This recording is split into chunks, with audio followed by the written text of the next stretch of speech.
Hello everyone, আসসালামু আলাইকুম। বরাবরের মতো আজকে আবারও চলে এলাম আমার রান্নাঘরে আপনাদের জন্য খুবই মজাদার একটা রেসিপি নিয়ে।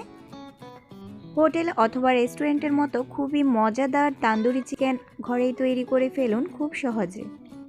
তো আজকের রেসিপিতে আপনাদের জন্য এই ধরনের একটা স্পেশাল তান্দুরি চিকেন রেসিপি থাকবে।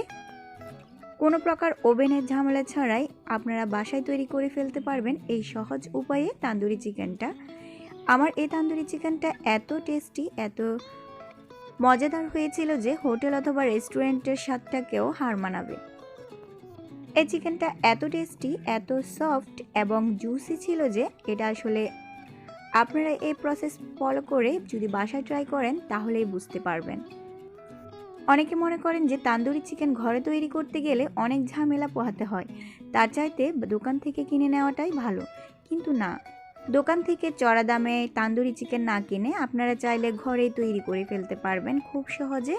এতে করে দোকান থেকে তান্দুরি চিকেন চড়া দামে না কিনে ওই টাকা দিয়ে আপনারা চাইলে অনেকগুলো তান্দুরি চিকেন তৈরি করে ফেলতে পারবেন ঘরে। জাস্ট এই প্রসেসটা ফলো করলেই হবে। তো খুব বেশি উপকরণের দরকার হচ্ছে না। যা যা উপকরণ লাগছে সেগুলো আমি বলে দিচ্ছি। এখানে 4 টুকরো পরিমাণ তান্দুরি চিকেনের জন্য চিকেন নিয়েছি। এখানে আমি 2টা লেগ পিসকে 4 টুকরো করে নিয়েছি। আপনারা চাইলে গোটা অবস্থায় রাখতে পারেন।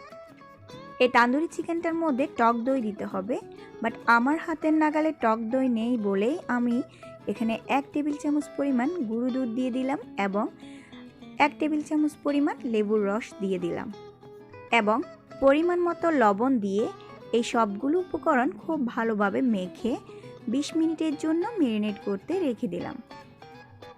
এটা শুধুমাত্র আপনাদের হাতের নাগালে যদি টক দইটা না থাকে সেক্ষেত্রে আপনারা এই প্রসেসটা ফলো করবেন। চাইলে আপনারা এখানে লেবুর রসের পরিবর্তে ভিনেগারটাও ব্যবহার করতে পারেন, সেক্ষেত্রে একই রেজাল্ট পাবেন। ঠিক এই প্রসেসে সবগুলো উপকরণ মেখে এটিকে 20 মিনিটের জন্য রেস্টে রেখে দিব। আর এদিকে যেটা করব, আমি 3 ধরনের সস নিয়েছি। এখানে রুচি টমেটো কেচাপ রয়েছে, বারবিকিউ সস রয়েছে এবং সয়া সস রয়েছে। এই সসগুলো আপনারা যে কোনো মুদির দোকানে অথবা সুপার শপে পেয়ে যাবেন। মাংসগুলোকে 20 মিনিট রেস্টে রাখার পর এর মধ্যে 2 টেবিল চামচ পরিমাণ টমেটো কেচাপ দিয়ে দিব। এরপর দিয়ে দিচ্ছি 1 চা চামচ পরিমাণ সয়া সস। এরপর বারবিকিউ সস দিয়ে দিব 1 চা চামচ পরিমাণ। বারবিকিউ সসটা অবশ্যই অপশনাল, এটা আপনাদের হাতের নাগালে না থাকলে শুধুমাত্র টমেটো কেচাপ দিলেই চলবে। এরপর দিয়ে দিব 2 চা চামচের মতো মরিচ গুঁড়া। এই মরিচ গুঁড়াটা আপনারা আপনাদের পছন্দ অনুযায়ী বাড়িয়ে অথবা কমিয়ে দিতে পারেন, অর্থাৎ যে যেমনটা ঝাল পছন্দ করেন আর কি। এরপর হলুদ গুঁড়া দিয়ে দিব 1 চা চামচের মতো। তারপর দিয়ে দিচ্ছি জিরা গুঁড়া। এখানে জিরা গুঁড়া 1 চা চামচ পরিমাণ দিয়ে দিলাম এবং ধনিয়া গুঁড়া দিয়ে দিলাম 1 চা চামচ পরিমাণ। এরপর রাঁধুনি মাংসের মশলা দিয়ে দিব 1 চা চামচ পরিমাণ, হাফ চা চামচ পরিমাণ আদা বাটা, হাফ চা চামচ পরিমাণ রসুন বাটা, চামচ পরিমাণ পেঁয়াজ বাটাও দিয়ে দিলাম। তো এখানে এই সবগুলো উপকরণ আমি একসাথে বেটে নিয়েছিলাম, সেখান থেকে অ্যাড করছি আর কি। গরম মশলা বাটা দিয়ে দিব হাফ চা চামচ পরিমাণ। এই গরম মশলা বাটাটা আমার চ্যানেলে দেওয়া আছে, আপনারা চাইলে সেখান থেকেও দেখে নিতে পারেন। আরেকটি গুরুত্বপূর্ণ জিনিস রয়ে গেছে যেটা এখনো অ্যাড করা হয়নি, সেটা হচ্ছে চিকেন তান্দুরি মশলা। এই চিকেন তান্দুরি মশলা থেকে এখানে আমি 1 চা চামচ পরিমাণ মশলা অ্যাড করলাম। তো এই মশলাটা যে কোনো মুদি দোকানে পেয়ে যাবেন অথবা সুপার শপে পেয়ে যাবেন। এই তান্দুরি মশলাটা আপনাদের হাতের নাগালে না থাকলে সেক্ষেত্রে না দিলেও চলবে। তো এটা দেওয়ার মেইন কারণ হচ্ছে এটাতে খুব ভালো একটা টেস্ট আসে, সুন্দর একটা গ্রানও আসে। আপনারা চাইলে শুধুমাত্র হলুদ গুঁড়া, মরিচ গুঁড়া, জিরা গুঁড়া, ধনিয়া গুঁড়া দিয়েও এই তান্দুরি চিকেনটা তৈরি করে ফেলতে পারবেন। তবে চিকেন তান্দুরি মশলাটা দেওয়ার কারণে এই চিকেনটার টেস্টটা পুরোপুরি রেস্টুরেন্ট স্টাইলের আসে।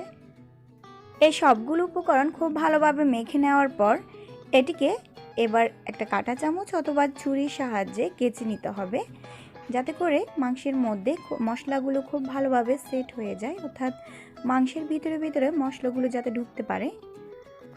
ঠিক এই প্রসেসে ছুরি অথবা কাঁটা চামচের সাহায্যে মাংসগুলোকে একটু গেঁথে নিতে হবে।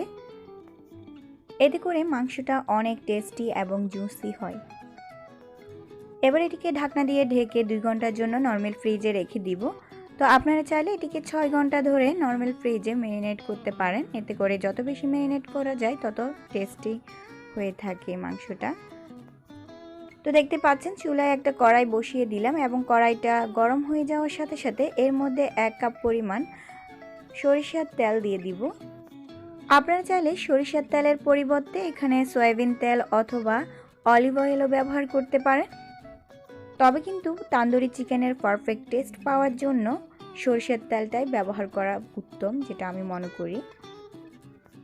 তো দেখতে পাচ্ছেন মাংসগুলোর স্কিনের মধ্যে ঠিক এইভাবে মশলাগুলো সেট করে দিব এবং ঘুরিয়ে পেঁচিয়ে মশলাগুলোকে মাংসের সাথে খুব ভালোভাবে সেট করে নিব এবং এক এক করে সবগুলো মাংস কড়াইয়ের মধ্যে দিয়ে দিলাম।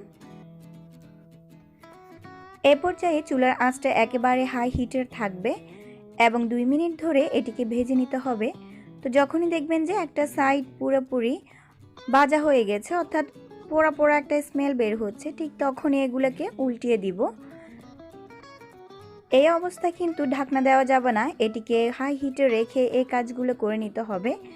অর্থাৎ যখনই একটা সুন্দর পোড়া পোড়া স্মেল পাবেন ঠিক তখনই এই মাংসগুলোকে উল্টিয়ে দিতে হবে এবং অপর সাইডটাও ঠিক একই প্রসেসে 2 মিনিট ধরে হাই হিটে ভেজে নিতে হবে।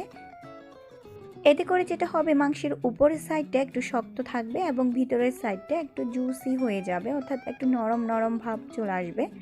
মাংসের দুইটা সাইড হাই হিটে 2 মিনিট করে 4 মিনিট ভেজে নেওয়ার পর এটিকে ঢাকনা দিয়ে ঢেকে চুলার আঁচটা লো করে দিয়েই এটিকে ফ্রাই করতে হবে। এতে করে মাংসের ভিতরটা খুব ভালোভাবে ফ্রাই হয়ে যাবে। তো দেখতে পাচ্ছেন কেমন ইয়াম্মি দেখতে লাগছে।